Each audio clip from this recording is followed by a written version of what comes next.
L'argent ne fait pas le bonheur, dit-on. Je dirais plutôt que l'argent, à lui seul, ne fait pas le bonheur. Parce que évidemment, on ne peut pas acheter la santé avec de l'argent, on ne peut pas acheter l'amour, mais on peut quand même s'acheter des médicaments, on peut s'offrir des hôpitaux de qualité, on peut se donner plus de chances d'être en bonne santé, on peut également s'offrir des moments de qualité avec des amis, avec une personne qu'on aime. Donc l'argent, ça compte. Je ne connais pas beaucoup de personnes qui aimeraient être pauvres, même si vous n'êtes pas un mégalo et que vous ne rêvez pas d'avoir une fortune colossale. Je suppose que si vous suivez cette chaîne, c'est parce que vous avez envie de réussir votre vie. Et réussir sa vie, ça consiste à atteindre un certain niveau de satisfaction dans différents domaines, dont le domaine financier. Pour ma part, être riche, c'est atteindre l'indépendance financière. Donc c'est important pour moi de partager ce genre de sujet avec vous. Et aujourd'hui, nous allons voir justement quels sont les 12 comportements qui font une différence fondamentale entre les riches et les pauvres. Quels sont ces 12 comportements-là qu'on retrouve chez les personnes qui atteignent un certain niveau de succès financier et qu'on ne retrouve pas chez celles qui ont du mal à décoller financièrement. On en parle tout de suite.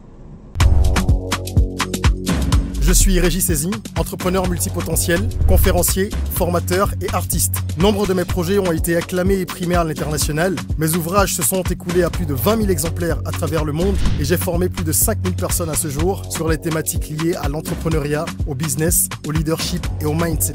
Je partage avec vous sur cette chaîne du contenu propulsif pour vous aider à rêver, oser et créer. Hello les rocks, j'espère que vous êtes solides. Aujourd'hui, on va parler d'argent, money, cash, acque, dinero. L'argent fait tourner le monde, dit-on. En tout cas, il joue un rôle important dans notre vie, dans notre monde. Et il est important de voir, justement, il est nécessaire de comprendre comment l'argent fonctionne, de savoir comment certaines personnes arrivent à en générer, à le fructifier, etc. Avant de plonger dans le vif du sujet, je vous invite à vous abonner. Cliquez donc sur le petit bouton s'abonner et activez également la cloche de notification pour ne rien manquer des différents contenus que je partage sur cette chaîne quotidiennement. L'argent, l'argent, l'argent, l'argent, l'argent. Sacré sujet, n'est-ce pas? Est-ce qu'il y a des comportements ou des traits de caractère qui sont communs aux personnes qui réussissent financièrement et qu'on ne retrouve pas chez celles qui ont plus de mal à avancer sur le plan financier et à développer une indépendance financière? Eh bien oui, aujourd'hui nous allons en voir 12. Il n'y en a pas que 12, il y en a plusieurs.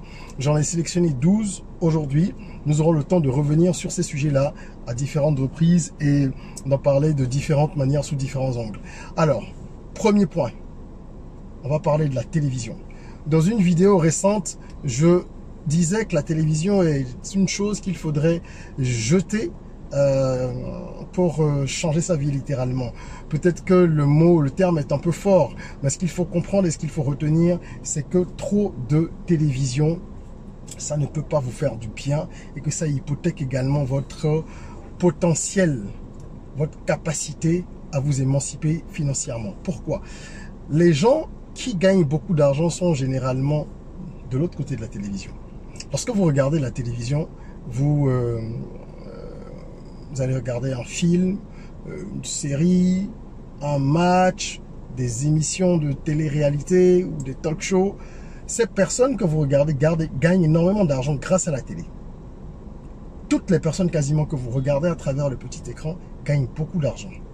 Évidemment, je parle des sociétés, des pays dans lesquels c'est très structuré. Dans certains pays africains, nous ne sommes pas encore à ces stades-là, mais c'est en train de progresser et tous ceux que vous regardez à la télé, à défaut de gagner beaucoup d'argent en termes de salaire, ils ont quand même des opportunités qui s'offrent à eux parce que ça leur donne de la célébrité. Donc, vous donnez de la notoriété et de la célébrité à ces personnes et pendant ce temps, vous vous privez vous-même de ce qu'il y a de plus précieux, c'est-à-dire le temps.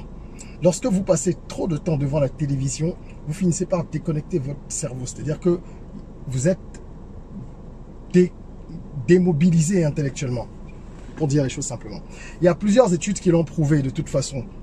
La télévision abêtit les gens. Pour parler vraiment terre à terre, ça abêtit les gens. On ne va pas vous demander de ne plus la regarder, mais il faut la regarder moins qu'avant.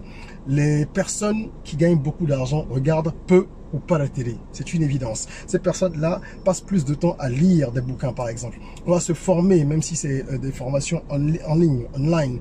Elles cherchent de la connaissance tous les jours, rajouter de la connaissance à ce qu'elles ont déjà. Pendant que les pauvres ont beaucoup plus de mal à aller vers ça, préfèrent le divertissement parce que c'est plus simple, c'est plus facile, ça ne sollicite pas les neurones et qu'on est dans une tendance on est dans une sorte de faux confort de façon continue. Alors, à défaut de jeter votre télé, regardez-la de façon modérée. Deuxième point, les personnes qui gagnent beaucoup d'argent, qui parviennent à gagner beaucoup d'argent et qui se maintiennent à un certain niveau, sont des personnes qui font attention à leur santé.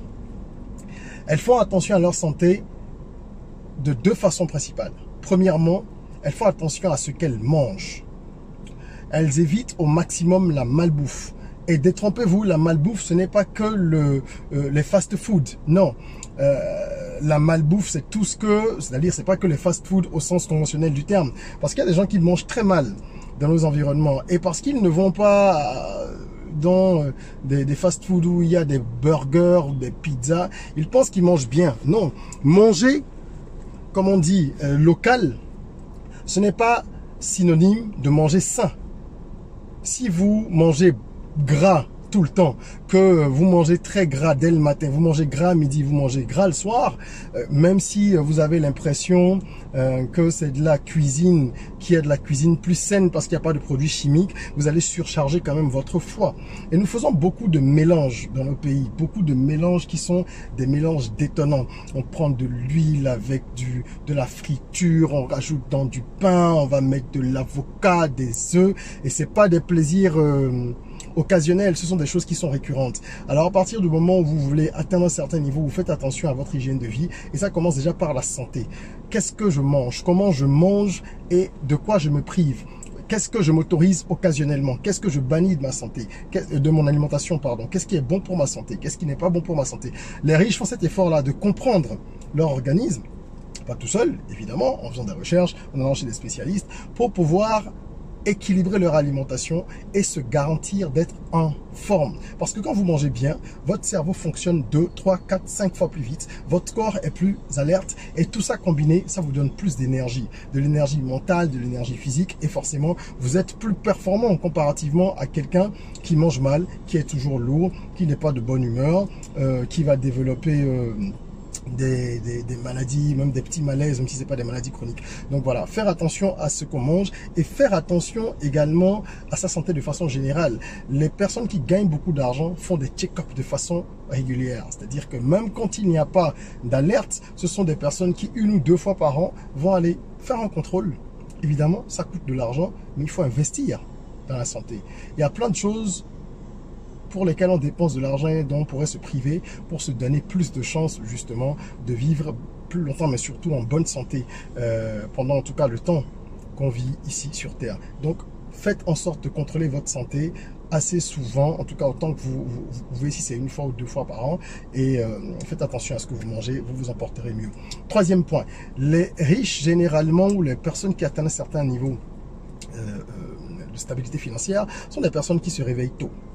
Ça peut paraître anodin pour vous, mais ce sont des personnes qui se réveillent tôt, véritablement tôt. Parce que, encore une fois, il y a des statistiques qui le prouvent. Lorsque vous vous réveillez tôt, vous avez cette capacité-là de pouvoir vous mettre en harmonie déjà avec la nature et de préparer votre journée de façon convenable. Il y a très peu de perturbations le matin. Il n'y a pas des gens qui vous appellent de façon intempestive. Il n'y a pas d'intrusion dans votre bureau tout le temps. Vous n'avez pas beaucoup d'éléments de distraction. Donc, vous êtes concentré. Le matin, on peut faire beaucoup de choses déjà pour soi. Chacun peut développer sa propre routine. Si vous avez besoin de prier pour vous sentir bien, de faire un peu de sport, de faire de la méditation, de faire ci ou de faire ça, vous pouvez le faire. Quand on se réveille à 5 heures du matin, on a le temps de faire beaucoup de choses avant que le monde, entre guillemets, ne se réveille. Et ça permet d'être plus efficace après, au cours de la journée. Surtout, ça développe de l'autodiscipline. Parce que quand on s'est dit que tous les matins, on doit se réveiller à telle heure et qu'on le fait pendant 5, 6, 7 mois, on est beaucoup plus discipliné sur différents autres aspects de la vie. Ça développe la discipline de façon globale.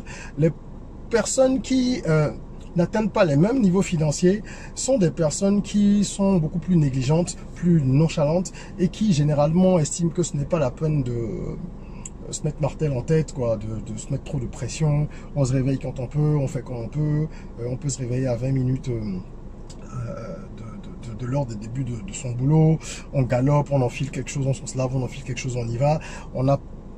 C'est pas qu'on n'a pas le temps de faire ce qu'il faut, c'est qu'on ne sait même pas donner le temps de faire ce qu'il faut parce qu'on ne sait pas ce qu'il faut faire le matin. Donc vous devez déjà définir ce que vous voulez faire le matin, comment vous voulez démarrer votre journée.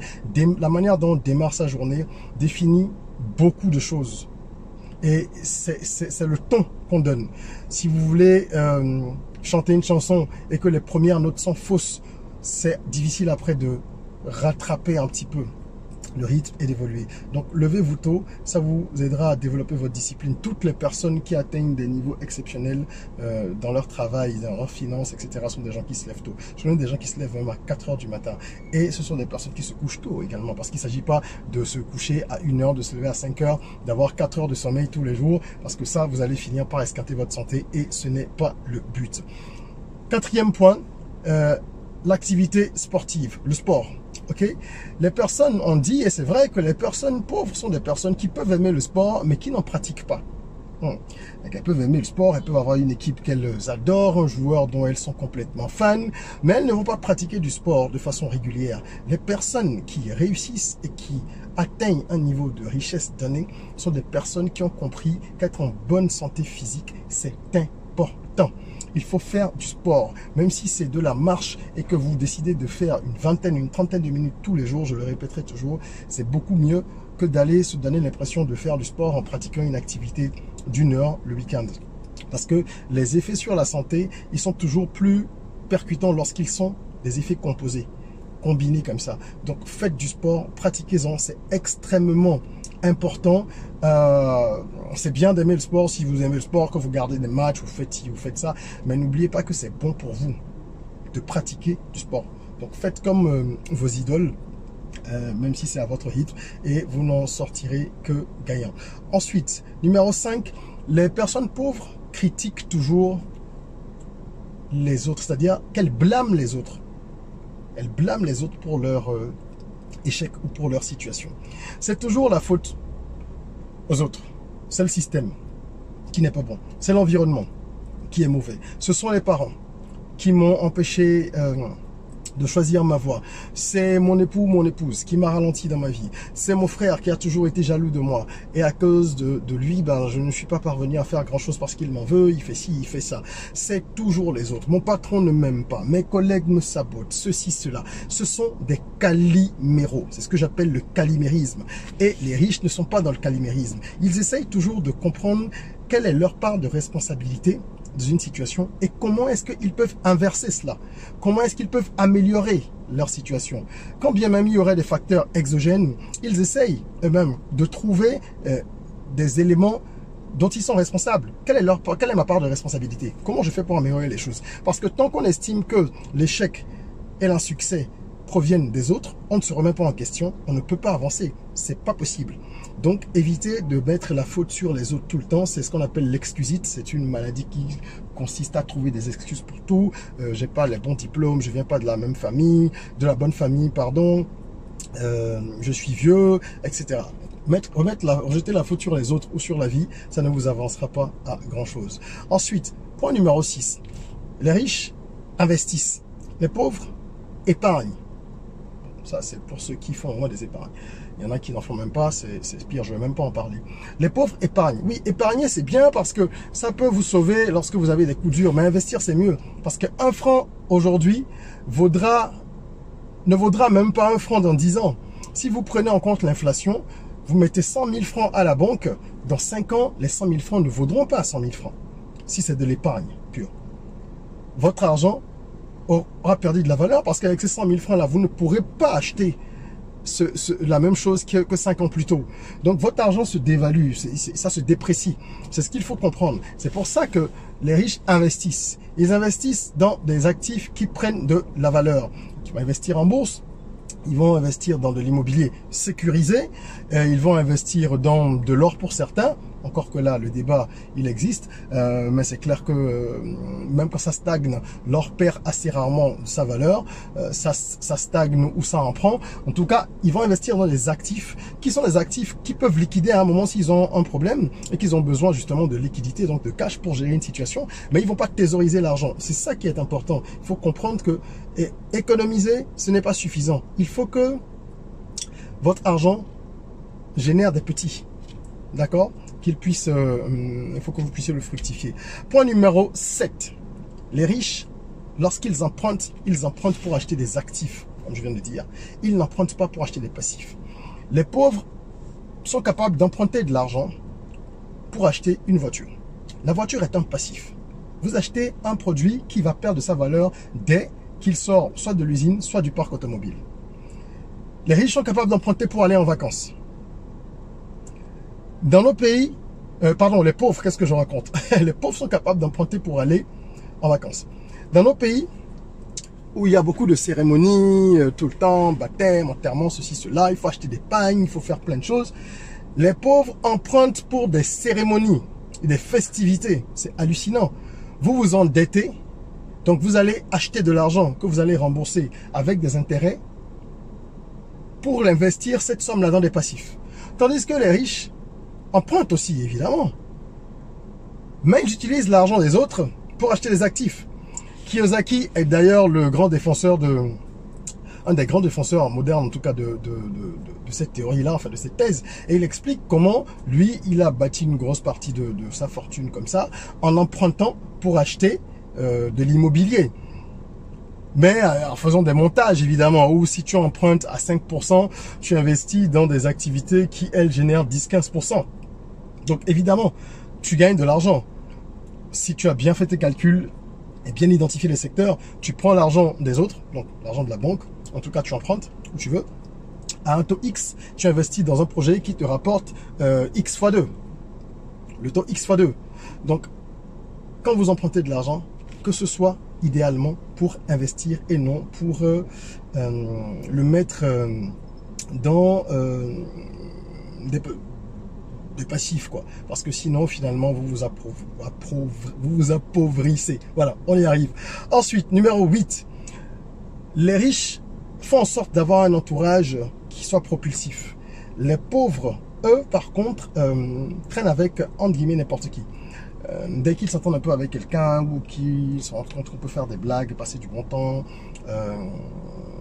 boire des bières avec quelqu'un, alors ils vont s'acoquiner et ils ne vont pas mettre en place un outil d'analyse personnelle qui devrait être mis en place par tout le monde. Parce que le riche va regarder.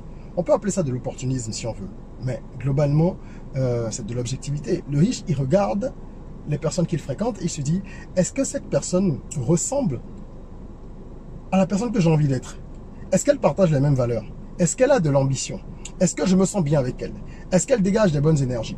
Est-ce qu'à son contact, je ne perds pas de ma superbe? Je ne perds pas cette magie-là que j'ai, cette envie d'aller loin. Si vous êtes avec quelqu'un qui trouve tout le temps que ça sert à rien de se fatiguer dans la vie, qu'il vaut mieux avoir juste un peu d'argent, être tranquille, boire des bières tous les soirs, et là je fais vraiment cliché, hein, mais c'est pour que vous compreniez que je caricature. Au contact de cette personne, vous allez progressivement devenir comme elle. C'est connu, hein, on dit qu'on est la moyenne des 5 personnes qu'on fréquente, ça c'est connu. On absorbe les habitudes des autres dans notre entourage, les gens qu'on fréquente le plus. Donc ça ne sert à rien d'être avec tout le monde et de se dire que voilà, on a des amis partout. Vous pouvez avoir des connaissances un peu partout, des relations, mais vous devez faire attention aux gens que vous fréquentez. Ça doit être des personnes qui ressemblent à votre, entre guillemets, idéal et avec qui vous pouvez vous tirer vers le haut. C'est ce que j'appelle le cercle tracteur. Extrêmement important. Ensuite, numéro 9. Les riches croient en leur potentiel. Les riches croient en leur potentiel. Ils croient en leur talent. Ce sont des personnes qui soit sont sûres d'elles, soit développent cette aptitude au fil du temps. Et le fait d'avoir confiance en soi, ça aide à se lancer. Les gens qui n'atteignent pas des niveaux significatif sur le plan financier sont des gens qui hésitent tout le temps, qui doutent de leur potentiel, qui doutent de leurs idées, qui doutent de leurs projets et qui se disent, bon, si je le lance maintenant, qu'est-ce que ça va donner? Est-ce que je suis capable de faire en sorte que ça marche? Est-ce que je ne vais pas me casser la figure? Est-ce que ils sont dans l'hésitation permanente? Les riches agissent. Ils prennent des risques. Ils se cassent la figure bien souvent. On ne vous le dira peut-être pas. Vous verrez plus d'histoires à succès, d'histoires qui se passent bien, ok, que de gros flops. Mais toutes les personnes qui arrivent à certains niveaux sont des gens qui ont échoué, hein, et qui continuent à enregistrer des échecs tous les jours.